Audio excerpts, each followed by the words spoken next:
कहा जाता है कि किसी जमाने में एक शहर था जिसकी फसीलें बुलंद, दरवाजे सोने के और महल के कंगुरे आसमान से बातें करते थे। इस शहर पर एक बादशाह हुकूमत करता था जिसका नाम सिकंदर बिन कासिद था। वह इल्म, दौलत, सल्तनत और कव्वत के एतबार से सब पर फौकियत रखता था। लोग उसके अदल की कस्में खाते और उसे झिले इलाही के लक़्ब से याद करते, मगर दौलत, इख्तियार और मुसलसल तारीफों ने उसे अंदर से गुरूर में मुब्तला कर दिया था। उसे यकीन हो चला था कि जो कुछ है वही सब कुछ है। एक दिन वह अपने शाही तख्त पर बैठा अर्द गिर्द वजीरों, दरबारियों से घिरा हुआ था। उसने दरबारियों से सवाल किया, क्या मेरे जैसा कोई और बादशाह तुमने कभी देखा है? दरबारियों ने चापलूसी में बढ़ चढ़कर जवाब दिए। किसी ने उसे सुलेमान अलैहिस्सलाम से बड़ा कहा, किसी ने लुकमान से ज्यादा दाना, और किसी ने कहा कि आपकी हुकूमत आसमान की बुलंदी को भी पीछे छोड़ चुकी है। सिकंदर ने तस्बीह के दाने उंगलियों में घुमाते हुए मुस्कुराहट में इत्मीनान महसूस किया, लेकिन वह गरूर का सुकून था जो असल सुकून नहीं होता। उसी दरबार में एक खामोश गुलाम भी खड़ा था। उसका नाम यूसुफ था। वह महल में पानी भरता, सफाई करता और मामूली कामों पर मामूर था। लिबास सादा, चाल धीमी, मगर निगाहों में एक खास वकार और अंदरूनी इल्म की झलक थी। सब उसे मामूली समझते थे, मगर उसी के सीने में वह राज छुपा था जो बादशाह के गुरूर को हिला देने वाला था। उसी रात सिकंदर ने एक अजीब ख्वाब देखा। उसने खुद को एक वीरान मैदान में पाया जहां कोई तख्त न था, न सिपाही, न दरबारी, सिर्फ एक पुरानी कब्र मौजूद थी। अचानक कब्र की मिट्टी हिलने लगी और उससे एक बोसीदा, खाक आलूदा इंसानी ढांचा बरामद हुआ, जिसकी आंखों से जैसे वक़्त बोल रहा था। वह ढांचा सिकंदर की तरफ बढ़ा और कहा, मैं भी सिकंदर था, यही दौलत, यही शान मेरे पास भी थी। आज देख, सब मिट्टी हो चुका है। सिकंदर चीख कर जागा, बदन पसीने में भीगा हुआ था। सुबह होते ही उसने तमाम उलेमा, नुजूमी और मुअब्बिरीन को बुलाया।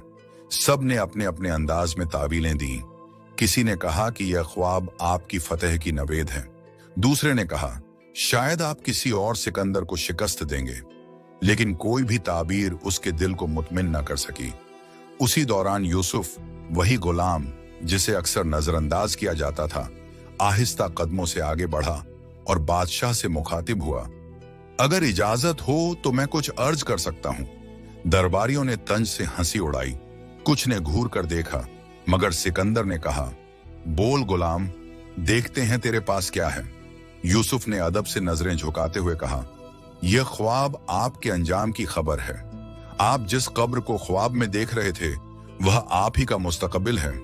एक दिन सब कुछ खत्म हो जाएगा और सिर्फ मिट्टी बाकी रह जाएगी। सारा दरबार सन्नाटा सा हो गया। सिकंदर ने कुछ लम्हे उस गुलाम को घूरा और फिर गहरी सोच में पड़ गया। वह सारी रात नींद न ले सका। गुलाम के अल्फाज मुसलसल उसके दिमाग में गूंजते रहे। क्या वाकई सब कुछ फानी है? क्या मैं भी मिट्टी हो जाऊंगा? यह ख्वाब किसी और से मुताल्लिक नहीं बल्कि मुझसे है। अगले दिन सिकंदर ने एक अजीब ऐलान किया।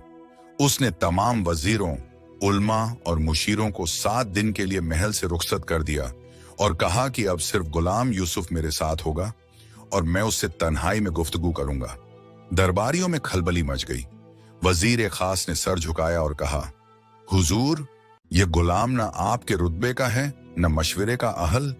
काजी ने भी एतराज किया कि दरबार की अजमत पामाल हो जाएगी, मगर सिकंदर ने सबकी बातें रद्द कर दी।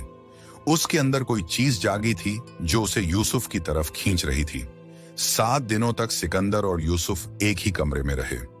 यूसुफ ने उसे मौत, जिंदगी, इखलाकन और फना के बारे में बातें सुनाई। उसने कहा, सल्तनत का असल मकसद लोगों की खिदमत है, न कि उन पर गुरूर करना। सिकंदर की आंखों से पर्दा हटने लगा। उसे एहसास हुआ कि जिस चीज को वह ताज और तख्त समझता था वह दरअसल वक्ती है।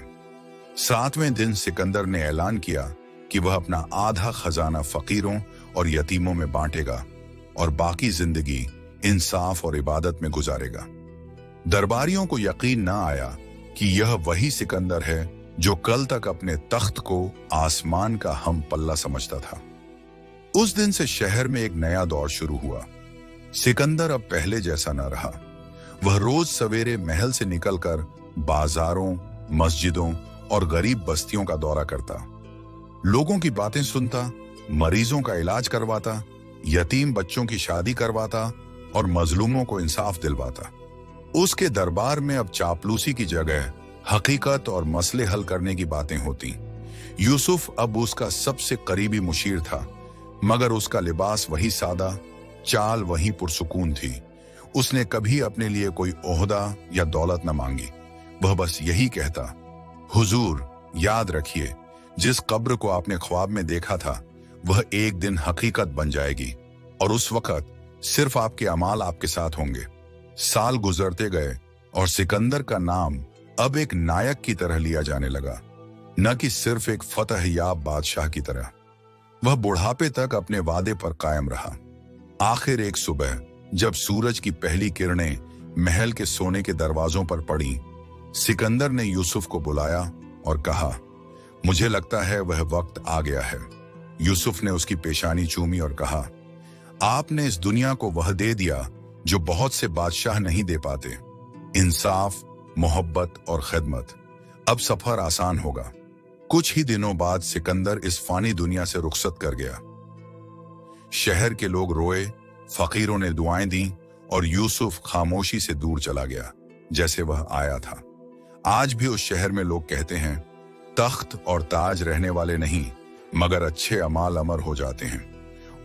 अगर आप इस तरह की सबक आमोज कहानियों में दिलचस्पी रखते हैं तो आप हमारे इस चैनल को सब्सक्राइब कर लीजिए और कमेंट बॉक्स में अपनी राय का इजहार कीजिए और इस वीडियो को अपने तमाम दोस्तों में शेयर कीजिए।